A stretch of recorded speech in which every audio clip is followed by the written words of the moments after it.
வணக்கம் நண்பர்களே. நம்ம 2020 டெஸ்ட் பேட்சில் இன்றைக்கி நம்ம எக்கனாமிக்ஸ் ப்ரீவியஸ் கொஸ்டினை தான் பார்க்க போகிறோம். வாங்க பார்ப்போம்.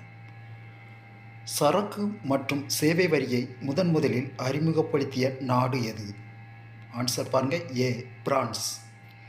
ரெண்டாவது கொஸ்டின், இஸ்லாமிய ஒத்துழைப்பு அமைப்பு எந்த ஆண்டு நிறுவப்பட்டது?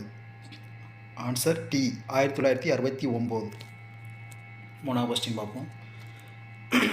கல்வி என்பது டேஸ். ஏ ஆன்சர், நுகர்வும் முதலீடும். நாலாவது கொஸ்டின், மறுசீரமைப்பு மற்றும் வளர்ச்சிக்கான பன்னாட்டு வங்கியின் கீழ் செயல்படும் அடிப்படை மாற்றத்தை சரி செய்யும் உதவி திட்டம் SAF தொடங்கப்பட்ட ஆண்டு? ஆன்சர் பாருங்கள். ஏ, 1985. இந்த கொஸ்டின் பார்ப்போம். அனைத்து பொருளியல் வாழ்வும் திட்டமிடுதலை உட்படுத்தியதே என்பது யார் கூற்று? ஆன்சர் பாருங்கள். C, Lions Robbins. இந்த கொஸ்டின் பார்ப்போம். ரிசர்வ் பேங்க் ஆஃப் இந்தியா எந்த ஆண்டு தனது செயல்பாடுகளை தொடங்கியது? ஆன்சர் பாருங்கள். சி, 1935. இந்த கொஸ்டின், இந்தியா நாட்டின் முதல் பொதுத்துறை நிறுவனமான இந்திய தொலைபேசி தொழில் லிமிட் ஒன்றாக்கப்பட்டது எந்த ஆண்டு? 1950. ஏ தான் கரெக்டான ஆன்சர். சரியா? இந்த கொஸ்டின் பார்ப்போம்.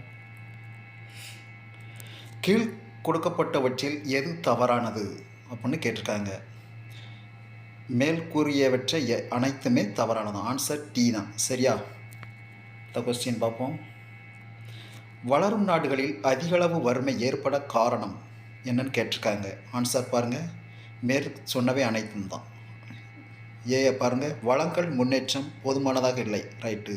பி, குறைந்த அளவு தலா வருமானம். சரியான ஆன்சர் தான். சி, அதிக மக்கள் தொகை அடர்த்தி. Answer D. சரியா? இந்த கொஸ்டின் பார்ப்போம். மாற்றியமைக்கப்பட்ட தேசிய விவசாய பாதுகாப்பு திட்டம் இந்தியாவில் அறிமுகப்படுத்தப்பட்ட காலம் எதுன்னு கேட்டிருக்காங்க. Answer A, 2010 to 2011. அடுத்த கொஸ்டின், GST கவுன்சில் தலைவராக யார் செயல்படுவார் அப்படின்னு கேட்டிருக்காங்க. ஆன்சர் சி, நிதி மந்திரி. சரியா? இந்த கொஸ்டின், 1982 வேளாண்மை மறுநிதி மற்றும் வளர்ச்சி கழகம் டேஸில் இணைக்கப்பட்டது. எதில் இணைக்கப்பட்டது? ஆன்சர் ஏ, நபார்ட் வங்கியில் தான் இணைக்கப்பட்டது. சரியா? அடுத்த கொஸ்டின், SITPI என்பது எதன் விரிவாக்கம்னு என்னன்னு கேட்டிருக்காங்க. ஆன்சர் பாருங்கள். பி தான். சரியா? இந்திய சிறு தொழில் வளர்ச்சி வங்கி. சரியா? Small industries development bank of India தான் சரியான ஆன்சர். சரியா? அடுத்த கொஸ்டின் பார்ப்போம். பின்வருவனவற்றில் எவை ஒரு நல்ல வரி விகித அமைப்பின் இயல்புகளாக உள்ளதுன்னு கேட்டிருக்காங்க. ஆன்சர் டி தான். 1, 2 ரெண்டுமே சரியான ஆன்சர் தான். சரியா? 1 பாருங்கள், வரிகள் பொருளாதார வளர்ச்சியை ஊக்குவிக்கும் காரணியாக உள்ளது. சரி. ரெண்டாவது கொஸ்டின், வரிகள் பொருளாதார நிலைப்புத்தன்மை உறுதி செய்வதாக உள்ளது. சரியா? இந்த கொஸ்டின் பார்ப்போம். வணிக வாதத்தின் கூற்றுப்படி டேஸ் மற்றும் டேஸ் துறைகள் இரண்டாவது முக்கியத்துவம் வாய்ந்ததாக கருதப்படுகிறது. ஆன்சர் எது பாருங்கள்? தொழில் மற்றும் உற்பத்தி தான் சரியான ஆன்சர். சரியா? கொஸ்டின் பார்ப்போம். பணவீக்கத்தை கட்டுப்படுத்த மைய வங்கி ரொக்க இருப்பு விதத்தை டேஸ் எனது? ஆன்சர் ஏ தான், அதிகரிக்கும். சரியா? இந்த கொஸ்டின் பார்ப்போம்.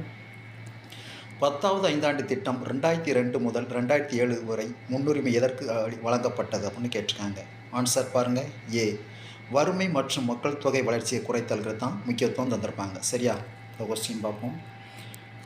பன்னாட்டு நிதி நிறுவனம் தோற்றுவிப்பதற்கான தீர்மானம் எங்கு நிறைவேற்றப்பட்டது? ஆன்சர் பி, பிரிட்டன் வுட்ஸ் மாநாட்டில் தான் அதற்கான தீர்மானம் நிறைவேற்றியிருப்பாங்க. சரியா? இந்த கொஸ்டின் பார்ப்போம்.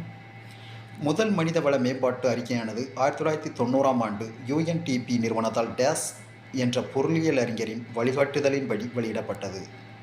ஆன்சர் பி பாருங்கள், முகப் உல்ஹக் அவர் வழிகாட்டுதன்படி தான் அமைச்சிருப்பாங்க. சரியா? இந்த கொஸ்டின் பார்ப்போம். யூனிசெஃப்பின் தலைமையகம் எங்கு உள்ளது அப்படின்னு கேட்டிருக்காங்க. Answer A, New York. பிடித்தால் நண்பர்கள் லைக் பண்ணுங்கள், ஷேர் பண்ணுங்கள். அடுத்த வீடியோவில் பார்ப்போம். தேங்க்யூ.